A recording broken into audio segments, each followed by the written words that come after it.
everyone, I'm Serenity and welcome to my channel. A few weeks ago, I watched Duchess Celestia's video on anime art tropes that are her pet peeves, and I've been inspired to do a similar video. However, in my video, I want to point out art tropes in cartoons. This by all means isn't meant to be copying her, but there will be 1 or 2 points I'll make in this video which she's also made. Before I go down the list, please be sure to leave a like, subscribe, and turn on the bell notification and leave a comment. Could be some of your own peeves or just something nice. It'll help grow my channel. With that out of the way, let's get going. 4 fingers and toes. The first art trope in cartoons I dislike is the 4 fingers and toes on human characters. I'm excluding animal characters from this point. I could never understand why a good chunk of the classic Hanna-Barbera cartoons like the Flintstones, the Jetsons, or even shows like Phineas and Ferb or the Fairly Odd Parents had characters with just 4 toes and fingers. If there was a character who maybe lost one of their appendages, I would let it slide.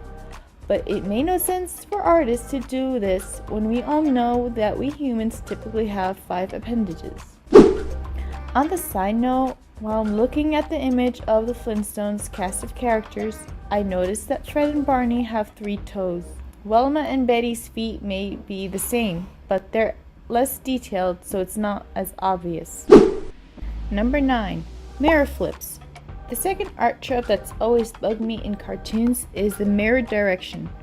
I don't know what to call this. It's basically when characters change the direction they're facing.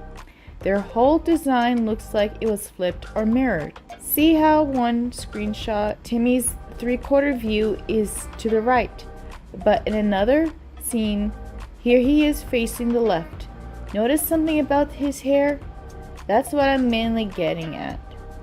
Now I can understand that it probably was meant to be easier on the animators and character designers to draw than to figure out how Timmy's hair or any other character's hair or clothing would look in a different angle. But even kid me was annoyed by this, and it never got better as an adult. It doesn't take me out or anything like that. I'll still watch the show, but the artist in me will occasionally nitpick at it in my head. Number 8. 3/4 view designed characters in front view.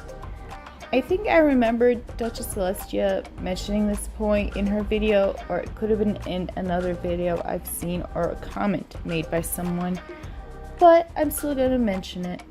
The point I want to make here was when cartoon characters are designed with the idea that we'll be mostly looking at them in 3/4 view, and suddenly they look directly at the camera. Some characters lean into the uncanny valley territory when this happens.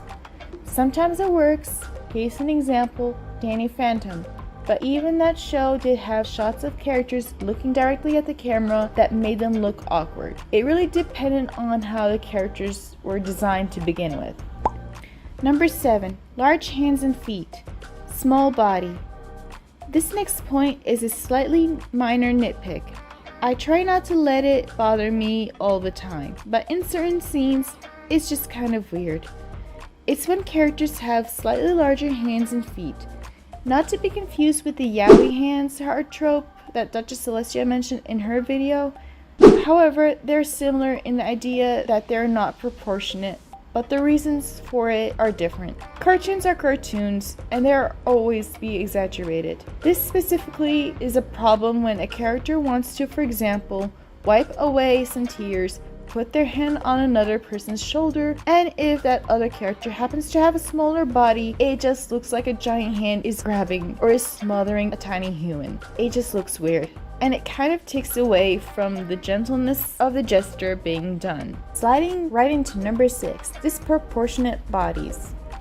Again, cartoons be cartoons, but it's annoying to me sometimes. I don't want to complain about it and come off as those types of netizens on Twitter, sorry, X, or any other website on the internet who want to cancel people for not fitting their ideas of perfectionism or realism. But sometimes I'm like, please make the proportions make sense, relative to the stylized drawing. Number 5, short, almost looks like a dwarf, but isn't really a dwarf character. Okay, full disclaimer, I have nothing against different body types, but this is something more specific, and I'll make it clear. As long as the artist is drawing the character in good faith to represent different ethnicities and groups, body types and all that, but when I've watched some cartoons that had characters that appear to have a smaller stature and it hasn't been given a clear indication that this character is dwarf or just has a shorter stature, I guess maybe the intent was that they just were shorter. I just felt like it became a trope or a trend in a lot of the classic cartoons where mostly the male characters had this issue, thinking like the Mayor of Townsville or Mr. Spacely or Inspector Clouseau. For whatever reason, their characters were designed the way they were designed. Number 4, art style change in reboots and remakes. Sometimes they can be good, but there are times when they're not. My main issue with some remakes and reboots is the art style and direction it aims to go into. This is the sort of thing that makes people hate it with every fiber of their body. The 2 biggest examples would be Teen Titans Go and Thundercats Roar 2020. Don't get me wrong, there have been different interpretations of the same story and some characters, especially with the DC and Marvel shows, and shows' art styles were mostly good and loved by the fans. Or maybe if not the art style, but definitely the story aspect. Teen Titans Go and Thundercats Roar were among the worst offenders of art style changes. This is post Serenity speaking. I forgot to bring up the Ben 10 one because the original Ben 10 series, people loved it so much, and when Alien Force and Ultimate Alien came out, people disliked the art style, and some people actually disliked the series as a whole. They didn't like the sort of darker elements of it, but I'm not talking about the story writing itself, I'm just focusing on the art. But definitely when Omniverse came out, it was really disliked. I disliked it too. I disliked the direction as well. I watched it through though, and I remember the reboot when it came out, and it was even more disliked and hated by the overall fan base. Number 3, ping pong balls for eyes. It's not such a big deal or deal breaker, but I like it when the eyes have, I love it when characters have different colored eyes. It just makes them feel, different than having a design that looks like somebody just grabbed a bunch of ping pong balls and colored in a black dot with a marker and posted it or pasted it onto the picture. I know that's not exactly what happened, but it kind of does feel like that. Perfect example of this is in like The Simpsons and Futurama. Number 2, the lack of outfit changes. You notice that in a lot of cartoons, very rarely characters would change the outfits. Typically, when the outfit change happens, it's because different season. So let's say the story is mostly taking place in like warmer weather, and then suddenly we shift into a colder weather, or like there's an episode that's like centered around the holidays, or if there's like a special occasion, like some kind of party or whatever, that's when the characters are wearing something different. I've seen only very few cartoons where in almost every episode the characters are wearing something different. I noticed this in Totally Spies, and I think in The Weekenders. Every episode, the characters change an outfit, sometimes twice in one episode, but it depends on where the narrative is going with that. It's beyond just like weather changes and sort of special episodes. It feels a little more realistic, and that's what I aim to do with my story.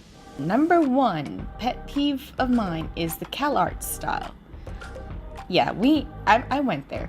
It's the art style that several shows had used in the 2010s, such as Gravity Falls, Star vs. the Forces of Evil, Steven Universe, and The Amazing World of Gumball. It just seemed like every studio, it's not even just one studio, and it's not even that these shows were made by the same person. It seemed everybody was following the same style. It felt like somebody walked into an art store and picked up a stencil that had this specific sort of bean shape, and we're just tracing it onto the paper and then designing a character off of that. It's called the CalArts style because it just seemed like for some reason CalArts was enforcing this idea, although it's not even, they have nothing to do with it. It was mislabeled name-wise. Like, it should have probably been given a better name, not CalArts. For some odd reason, plenty of shows were following this art style. And even so much so that Disney's Luca and Turning Red also had the same style, like the way the faces were drawn and looked kind of animated, so it added more fuel to the fire. So this is a list. Just because I have my pet peeves about certain things in cartoons, it doesn't mean I necessarily hate or dislike any of the shows and movies themselves. Well, with some exceptions, but generally speaking, it's just a pet peeve of mine when it comes to the artistic creative process that goes behind it, but overall the show is fun to watch and I enjoy it. I hope you enjoyed this video, and if you'd like to see more videos from me, please subscribe to my channel and turn on the bell notifications so you won't miss an update. See you next time. Bye!